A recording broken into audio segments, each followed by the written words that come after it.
Avant de plonger dans cette histoire incroyable, pensez à vous abonner à la chaîne et à activer la cloche. Ici, chaque récit a quelque chose à dire, et vous ne voudrez pas en manquer un seul. Manhattan, tôt le matin. Le soleil d'automne filtrait à travers les grandes baies vitrées d'un café élégant, illuminant les tables en marbre et les chaises en cuir crème. Evelyn Harper, femme d'affaires milliardaire au regard perçant, observait distraitement la clientèle depuis sa table près de la fenêtre. Ses doigts étaient posés sur sa tasse de café, mais son esprit était déjà plongé dans les rapports financiers et les acquisitions du jour. Sa fille, Lila, 7 ans, était assise en face d'elle. Aveugle depuis sa naissance, Lila ne voyait pas les éclats de lumière qui traversaient la pièce, mais elle ressentait tout, les murmures des clients, l'odeur du café fraîchement moulu, et l'air chaud des rayons du soleil sur sa peau. À cet instant, Jasmine Turner entra dans le café. Une jeune serveuse noire au sourire franc, aux yeux brillants d'empathie, elle portait un uniforme simple, mais sa présence semblait réchauffer l'espace autour d'elle. Elle avait grandi dans les quartiers populaires de Brooklyn et avait appris, très jeune, que la gentillesse pouvait changer une vie. Quand Lila tenta de prendre sa cuillère, elle la fit tomber, laissant échapper un petit gémissement frustré. Jasmine, attentive, s'agenouilla légèrement et guida doucement la main de Lila. Avec des mots doux et rassurants, elle aida la fillette à manger, prenant soin de ne jamais la presser, lui offrant patience et sourire à chaque bouchée. Elle parlait à Lila comme si elle comprenait son monde invisible, décrivant les couleurs des fruits, le goût du pain grillé, et la chaleur de la lumière du matin. Evelyn, jusque-là absorbée par ses affaires, sentit son cœur se serrer. Elle observa la scène, fascinée. Un simple geste de bonté, si naturel, venait de bouleverser quelque chose en elle. Elle se rendit compte qu'elle avait laissé passer tant d'occasions de vraiment se connecter avec sa fille, qu'elle avait oublié ce qui comptait vraiment. Le monde d'Evelyn venait de basculer, non pas à cause d'une décision stratégique ou d'un contrat lucratif, mais grâce à la douceur et à la présence d'une serveuse inconnue. Et, sans le savoir encore, ce petit geste allait bouleverser la vie de toute sa famille, pour toujours. Le lendemain matin, Evelyn Harper arriva au café plus tôt que d'habitude. Elle voulait revoir Jasmine Turner, cette serveuse dont le geste de la veille avait bouleversé son cœur. En entrant, elle remarqua immédiatement la jeune femme, qui disposait les assiettes avec la même grâce et la même attention qu'elle avait eue pour Lila. Jasmine ne l'avait pas encore remarqué. Elle souriait à une cliente âgée, veillant à ce qu'elle ait tout ce dont elle avait besoin. Evelyn s'avança et posa une question anodine, presque hésitante. « Excusez-moi, pourriez-vous m'aider avec, ma fille ?» Jasmine se retourna et sourit, reconnaissant immédiatement Evelyn et Lila. Elle hocha la tête avec chaleur. « Bien sûr, Madame Harper. Lila est prête pour le petit déjeuner ?» À partir de ce moment, une conversation simple se transforma en échange profond. Evelyn demanda à Jasmine comment elle faisait pour être si patiente avec Lila, comment elle savait exactement quoi dire et comment agir. Jasmine répondit avec sincérité, parlant de son enfance difficile, de sa famille modeste, et surtout de sa conviction que chaque petit geste pouvait avoir un impact immense sur la vie d'un enfant. Evelyn fut touchée au-delà de ses attentes. Elle n'avait jamais rencontré quelqu'un qui donnait autant, simplement par humanité. Pour la première fois depuis des années, elle sentit une émotion pure, un mélange de gratitude, d'admiration et d'envie de mieux faire pour sa fille. Mais juste au moment où Evelyn allait proposer à Jasmine de revenir plus souvent pour passer du temps avec Lila, un téléphone sonna. Lila saisit maladroitement l'appareil, dans son excitation, fit tomber un verre d'eau. Jasmine se précipita pour protéger la fillette et l'empêcher de se blesser. Dans le mouvement, Evelyn réalisa quelque chose d'important. Jasmine n'était pas seulement une serveuse, elle était devenue indispensable. Evelyn se força à sourire, mais à l'intérieur, une pensée persistante la troublait. Si Jasmine partait demain, qui prendrait soin de Lila de cette manière? Et c'est là que, pour la première fois, Evelyn se demanda si l'argent pouvait réellement tout acheter. Les jours passèrent, et Jasmine devint rapidement une présence constante dans la vie de Lila. Chaque matin, elle arrivait au café avant le service pour aider la fillette à s'installer, décrire les plats avec enthousiasme et créer un petit rituel de complicité. Lila commença à rire plus souvent, à répondre aux questions de Jasmine avec curiosité, et même à poser ses propres questions sur le monde invisible qui l'entourait. Evelyne, fascinée, observait ces interactions. Elle remarqua que Lila se tournait instinctivement vers Jasmine pour tout, de la simple bouchée de son petit déjeuner aux histoires imaginaires sur des forêts enchantées ou des animaux qu'elle ne pouvait voir. La fillette apprenait à ressentir les textures, les sons et les odeurs grâce à la patience et à l'attention minutieuse de Jasmine. Un après-midi, alors qu'Evelyne avait décidé de passer plus de temps avec sa fille, elle s'assit à côté de Jasmine et dit : « Je n'ai jamais vu Lila sourire ainsi, ni rire autant. Comment faites-vous ? » Jasmine répondit humblement : « Je ne fais rien d'extraordinaire, Madame Harper. Je l'écoute, je lui parle, je la laisse être elle-même. Parfois, c'est tout ce dont un enfant a besoin. » Ces mots résonnèrent profondément en Evelyne. Elle comprit que, malgré toute sa richesse et son influence, elle avait manqué ces moments précieux avec sa fille. Elle se sentit coupable, mais aussi reconnaissante.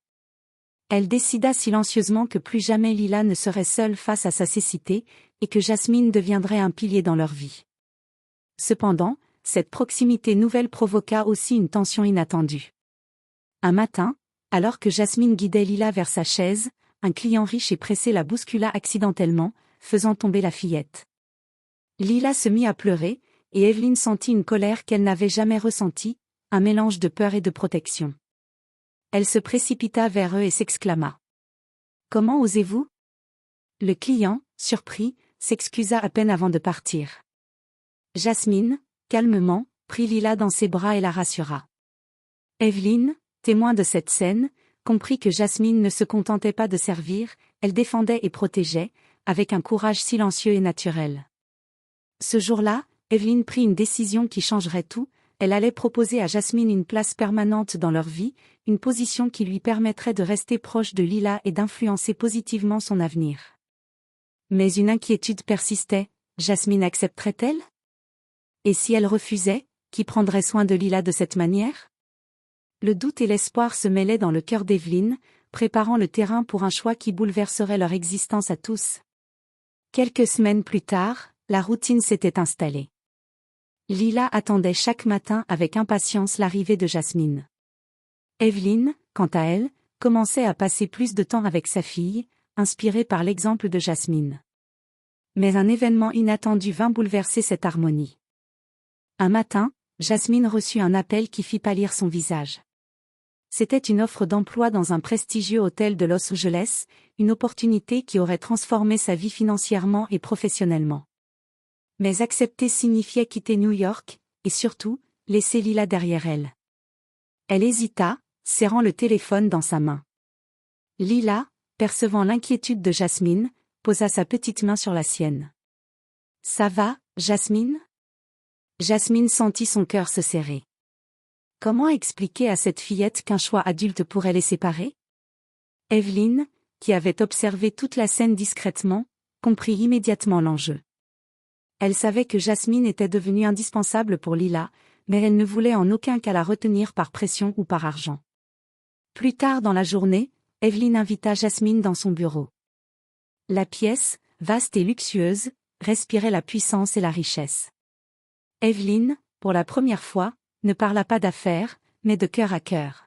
« Jasmine, je comprends que cette opportunité est importante pour vous, mais j'aimerais vous proposer autre chose. Rejoignez ma fondation. Vous pourriez continuer à être proche de Lila et en même temps aider de nombreux autres enfants. » Jasmine, surprise, sentit ses yeux s'humidifier. Personne ne lui avait jamais offert une telle confiance ni valorisé son engagement ainsi. Elle savait que refuser pouvait être une erreur, mais accepter signifiait entrer dans un monde totalement nouveau, rempli de responsabilités inattendues. Après un silence lourd, elle répondit. « Je ne sais pas si je mérite ça. » Evelyne sourit doucement, avec une chaleur qu'elle n'avait jamais montrée auparavant. « Vous méritez bien plus que ça. Vous méritez d'être reconnue pour ce que vous êtes. » Ce soir-là, Jasmine rentra chez elle, réfléchissant profondément. Elle savait que son choix allait transformer non seulement sa vie, mais aussi celle de Lila et d'Evelyne. Le dilemme était cruel, suivre ses rêves personnels ou rester auprès de la fillette qui avait déjà changé sa vie autant qu'elle avait changé la sienne. Et alors qu'elle s'endormait, une pensée persistante la hantait. Parfois, le vrai destin ne se révèle que lorsqu'on choisit le cœur plutôt que la sécurité. Le matin suivant, Jasmine arriva au café avec une décision claire. Elle avait réfléchi toute la nuit et compris que son lien avec Lila était plus précieux que toute opportunité matérielle. Elle entra dans le bureau d'Evelyne, le cœur battant, et dit avec détermination. « Madame Harper, je veux rester. Je veux continuer à être là pour Lila. » Evelyne sentit une vague de soulagement et de joie l'envahir. Pour la première fois depuis longtemps, elle sourit sans retenue, authentiquement. Elle tendit la main à Jasmine. « Alors bienvenue dans notre famille, et dans ma fondation. Ensemble, nous allons aider bien plus d'enfants que vous n'auriez pu l'imaginer. » À partir de ce jour, la vie de chacun changea profondément. Lila grandit entourée d'amour, de sécurité et de joie. Elle apprit à explorer le monde à travers les descriptions et la patience de Jasmine, mais aussi grâce à la présence active et aimante d'Evelyne, qui s'efforçait de rattraper les années de distance. Jasmine, désormais intégrée à la fondation d'Evelyne, transforma sa vocation en mission, aider les enfants aveugles et défavorisés à avoir une vie digne et pleine de possibilités. Elle devint également une figure maternelle et protectrice pour Lila, créant un lien indestructible. Evelyne, de son côté, comprit que l'argent et le pouvoir n'étaient rien sans compassion, empathie et attention aux autres. Elle avait appris que le véritable luxe résidait dans les relations humaines et les gestes de bonté. Un après-midi, alors qu'elle se promenait dans Central Park, Lila s'arrêta, tendit ses bras vers Jasmine et murmura. « Merci, pour tout. » Evelyne, observant la scène, sentit une émotion intense, fierté, gratitude, et un amour renouvelé pour sa fille et pour la vie elle-même. Elle sut alors que le geste d'une serveuse ce matin-là avait non seulement changé leur quotidien, mais avait aussi redéfini ce que signifiait être une famille. Et dans ce moment simple mais puissant, toutes les blessures du passé semblèrent s'effacer. Une nouvelle vie commençait, fondée sur l'amour, la confiance et la bienveillance, prouvant que parfois, une seule personne peut changer le destin de plusieurs vies.